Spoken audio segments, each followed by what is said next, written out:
용접 구조물 테이블을 보게 되면 이 용접 구조물 테이블 항목에서 마우스 오른쪽 버튼을 눌러주게 되면 요거 있죠. 용접 구조물 테이블 자동 생성. 보통은 다 기본적으로 디폴트가 이게 체크가 돼서 지금 얘가 보여지고 있는 것처럼 테이블 항목을 자동으로 관리를 하기 시작하고요. 그 다음으로 요 자동 업데이트 있잖아요. 요거를 보통 체크를 해줘야 돼요. 그래야지 자기가 알아서 이런 식으로 한 개 그룹, 똑같은 그룹에 대해서 똑같은 항목으로 묻기 시작을 해요. 여기랑 아이콘이 다른데 왜 그러냐? 요거는 용접 보존 프레임으로 만든 그 항목들이고요. 얘는 거의 돌출이죠, 보강판. 돌출 항목이랑 동일하기 때문에 요 아이콘의 항목이 좀 다르게 표현이 됩니다. 그래서 간혹 도면에서도 이제 이 BOM을 뽑거나 아니면 용접 구조물 테이블을 뽑아서 이 프레임의 길이가 뭐다라는 걸 표현을 해주게 되는데요. 그때 내가 입력해 놓은 이 프레임의 속성값이 일부가 표기가 안 된다거나 아니면은 지금 얘가 4개로 나오는데 도면에서 뭐 3개로 나온다. 처음에 3개로 했다가 한 개 더 추가해서 4개가 됐다. 뭐 이런 경우가 있을 거예요. 근데 도면에서는 개수가 제대로 표기가 안 되는 거죠. 그럴 때 얘를 용접 구조물 테이블을 삭제를 하고 여기도 체크 해제. 여기도 다 여기서 자동 생성이나 이런 거 다 체크 해제하시고 삭제를 누르게 되면 바디로 다 이렇게 다시 인식을 하게 돼요. 그 다음에 다시 용접 구조물 테이블에서 용접 구조물 테이블 자동 생성을 눌러주게 되면 다시 그룹핑을 해요. 그러니까 이렇게 뭔가 도면에서 용접 구조물 테이블을 뽑거나 BOM을 뽑았는데 뭔가 개수라든지 아니면은 그 속성값이 제대로 표기가 안 된다고 하면 요거를 한번 다시 삭제했다가 다시 묶어주는 작업, 다시 새로 고침해주는 작업이 필요합니다. 그래서 속성을 한번 보게 되면 이 용접 구조물 테이블 항목 아래 뭐 여러 개가 있겠지만 그냥 가장 첫 번째 있는 테이블 항목을 선택하고 마우스 오른쪽 버튼을 눌러보게 되면 속성이라고 있을 거예요. 속성을 눌러보게 되면 이렇게 창이 뜹니다. 그래서 요거 많이 익숙한데라고 하시는 분이 있을 수도 있어요. 왜냐면 솔리덕스에서 아예 그냥 모델링 파트를 만들 때도 나는 사용자 정의 속성이라는 기능을 이용해서 이 파트의 재질이 뭔지, 뭐 품번이 뭔지, 리비전이 뭔지 이런 것들을 다 속성으로 관리하시는 분들이 있을 수도 있고 아니면 아예 속성 같은 거는 안 하고 모델링만 쓰시는 분도 있을 수 있는데 그 속성 창이랑 거의 비슷하죠. 그래서 얘는 이제 이 테이블 항목, 이 그룹 단위로 한 번씩, 그룹 단위로 뭐 길이라든지 아니면 각도가 얼마큼 들어가 있는지 뭐 이런 것들에 대해서 볼 수가 있고요. 개수가 뭔지. 그리고 얘는 이제 거꾸로 기준이 좀 달라지는 거죠. 속성 항목명을 기준으로 테이블 항목에 대해서 쭉 이제 리스트를 보는 거고요. 실제로 이제 도면에서 용접 구조물 테이블을 뽑게 되면 이런 식으로 뽑혀져서 보이게 될 거다라는 거죠. 그래서 원래는 용접 구조물 프로파일 그 라이브러리 아까 저희가 맨 처음에 했던 거 그걸 만들 때 그 용접 구조물에 현재 뭐 디스크립션 뭐 어떻게 이 속성 값이 표기되게 할 건지 이 프레임의 값이 표기되게 할 건지 뭐 재질이 뭔지 뭐 이런 것들에 대해서 그런 값들까지 입력해 놓게 되면 그 용접 구조물 프로파일로 지금 프레임을 만들었을 때 그 값이 여기에도 그대로 표기돼서 들어가게 됩니다. 속성값까지 관리를 해서 프로파일을 세팅해주는 게 좋겠죠. 그래서 한번 요거 가지고 도면을 한번 작성해 보게 되면 메뉴 파일에서 파트에서 도면 작성 버튼을 클릭하게 되면 이제 용접 구조물 테임플릿 탭에서 도면 A3 도면을 선택해 주게 되고요. 여기서 그냥 오른쪽에 등각 보기 이 뷰를 드래그를 해서 한번 여기다 배치를 해볼게요.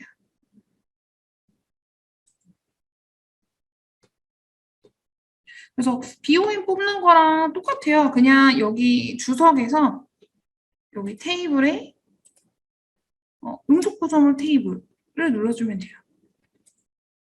그럼 이제 모델을 제가 선택을 안 했으니까 이렇게 나오는데 모델을 딱 선택하게 되면 여기 이제 옵션이 나오게 되죠. 그래서 얘도 이제 용접 구조물 그 속성 값에 따라서 이 테이블에 템플릿을 또 세팅을 해서 원하는 속성 항목명으로 테이블을 구성을 해주실 수가 있고요. 그리고 이 용접 구조물 같은 경우는 용접 상태로만 선택을 해서 볼 수가 있습니다. 요거는 요거 지금 이 용접 구조물 테이블 설명을 하고 설명을 드릴게요. 확인해 보게 되면 이렇게 뽑히게 되죠. 아까 전에 저희 속성 들어갔을 때 봤던 것처럼 이렇게 보이게 되고요. 길이라든지 현재 이게 어떤 그 프로파일에 유형을 썼는지 이런 것도 다 확인하실 수가 있죠. 제가 방금 이 용접 구조물 테이블을 뽑을 때 뭐 용접 상태다라고 얘기를 했는데 용접 구조물 같은 경우는 지금 그 두 개의 설정이 존재하게 돼요. 저희가 설계변수 테이블로 설정을 만들었었잖아요. 잠깐 모델로 넘어가서 보게 되면 여기 설정 탭에 이렇게 두 개가 있어요. 여기에 가공 상태, 용접 상태 이렇게 나와 있게 되는데요. 용접 구조물은 이 용접 상태로만 뽑혀지게 되고요. 그리고 가공 상태에서는 그 BOM에서는 가공 상태, 용접 상태 두 개를 다 모두 다 선택할 수가 있습니다. 요거의 차이점이 도대체 뭐냐? 저 큰 차이점이 없는데 모델링에서 지금은 차이가 없어요. 근데 이럴 때 좀 차이가 있어요. 똑같은 규격이에요. 규격인데 구멍이 크기라든지 아니면 구멍이 뚫려 있고 안 뚫려 있고 이게 좀 다를 수도 있죠. 근데 이 솔리드웍스에서 구멍을 뚫으면 이제 구멍이 안 뚫려 이제 요거 크기가 똑같은데 구멍을 뚫는 순간부터는 길이가 똑같더라도 다른 항목으로 인식을 합니다. 네. 근데 이제 보통 이제 BOM 이제 보통 저희가 프레임을 다 이제 용접을 하고 나서 마지막에 구멍을 뚫거나 이제 가공하는 거에 따라서 그 순서에 따라서 다르긴 한데요. 보통 이제 현업에서는 구멍이 뚫려 있더라도 길이 값이 똑같으면 동일한 프레임으로 개수를 세라라고 하는 경우도 있더라고요. 그래서 그럴 때는 이제 BOM에서나 BOM 같은 데서는 똑같은 규격으로 인식을 하게끔 만들어줘야 되기 때문에 이 지금 설정이 두 개로 나눠지는 이유는 구멍을 뚫었을 때 동일하게 표현을 해줄 거냐 아니면 구멍을 뚫었을 때 다른 규격으로 인식되게 해줄 거냐 이런 차이점을 좀 구분하기 위해서 넣어놓은 거예요. 그래서 보게 되면 보통 구멍 같은 경우는 모델링의 가공 상태에서 작업을 합니다. 그래서 구멍을 뚫어야 된다라고 하면 가공 상태 설정으로 냅두고 구멍을 뚫고요. 이제 용접 상태로 바꿨을 때는 구멍이 안 뚫려 있는 상태로 만들어주게 되고 그래서 용접 구조물 테이블에서 용접 상태로 뽑혔을 때는 무조건 구멍이 뚫려 있든 안 뚫려 있든 간에 무조건 프레임의 길이가 똑같은 경우는 다 똑같은 항목으로 인식되게끔 만드는 상태가 되는 거죠. 그리고 BOM에서 이제 구멍이 뚫려있든 안 뚫려있든 똑같은 항목으로 인식되게 하고 싶으면 BOM을 뽑을 때 용접 상태로 뽑는 거고요. 만약에 구멍이 뚫려 있으니까 다른 항목으로 품번을 매기고 싶은 경우는 가공 상태로 BOM을 뽑아주시면 됩니다. 지금 한번 보게 되면 다시 도면으로 넘어가서 얘는 용접 구조물 테이블이고요. 여기서 다시 얘를 선택하고 테이블에서 BOM을 뽑을 때 여기 보면 설정에 가공 상태, 용접 상태가 있죠. 지금은 뭐 구멍이 뚫려있든 안 뚫려있든 크게 달라지는 게 없어서 의미가 크게 변화가 없겠지만 만약에 가공 상태로 냅두고 확인을 눌러주게 되면 이런 식으로 또 뽑히게 되는 거죠. 그래서 지금은 여기 왼쪽 그 BOM을 뽑았을 때도 이 왼쪽을 보게 되면 여기에 지금 이 어셈블리 안에 이 파트 안에 지금 뭔가 이렇게 여러 개 바디가 들어있다라고 인식을 하는데요.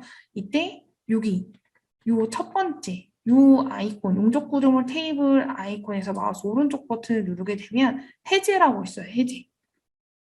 각각의 바디에다가 지금 파트잖아요. 이 파트에 여러 개의 바디가 있는 건데 이 바디별로 품번을 각각 부여하고 싶으면 여기 왼쪽 BOM에서 여기 왼쪽 화살표 같은 회색깔을 누르고 여기 용접 구조물 테이블 있는 데서 마우스 오른쪽 버튼 눌러서 해제를 눌러주게 되면 이렇게 각각의 품번으로 인식을 하게 됩니다. 아까 전에 저희가 용접 구조물 테이블 봤던 그 항목으로 인식을 하게 되죠. 이렇게. 그래서 제가 아까 말씀드렸던 것처럼 뭐 구멍이 있고 없고에 따라서 지금 BOM이나 용접 구조물 테이블을 뽑는 게 달라지니까 내가 구멍을 뚫을 때는 뭐 가공 상태로 냅두고 작업한다든지 안 뚫었을 때는 뭐 용접 상태로 냅두고 한다든지 그런 거를 조금 구분하셔서 난 저렇게까지 구분해서 쓸 거다라는 걸 조금 결정을 해주시면 될 것 같아요.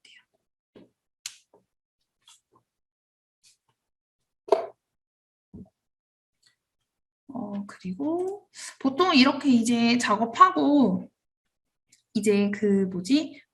이 용접 구조물 이제 각각의 파트별로 만든 다음에 어세이로 조립을 하는데요. 여기 중에서도 내가 만약에 여기 이쪽의 프레임은 이제 개별적으로 좀 도면 작업을 해줘야 된다. 여기 지금 이렇게 약간 대각선 형태로 코너 처리가 되어 있기 때문에 얘 같은 경우는 별도로 뷰를 하나 뽑아서 전체 길이라든지 이런 것들을 표기해 줘야 된다라고 하게 되면 얘는 별도로 선택하는 작업을 한번 해줘야 돼요. 뷰를 뽑을 때. 이거는 용접 구조물뿐만 아니라 그냥 멀티바디로 작성되어 있는 아니면 파트로 그 어셈블리에서도 개별적으로 딱 하나만 뽑아줘야 될 때 이거를 좀 많이 사용을 합니다. 그래서 어디 있냐면 얘는 이제 도면 탭. 도면에서 도면 탭에 상대적인 뷰를 눌러주게 되면 여기서 이제 모델을 선택하라고 하죠. 모델을 선택을 했어요.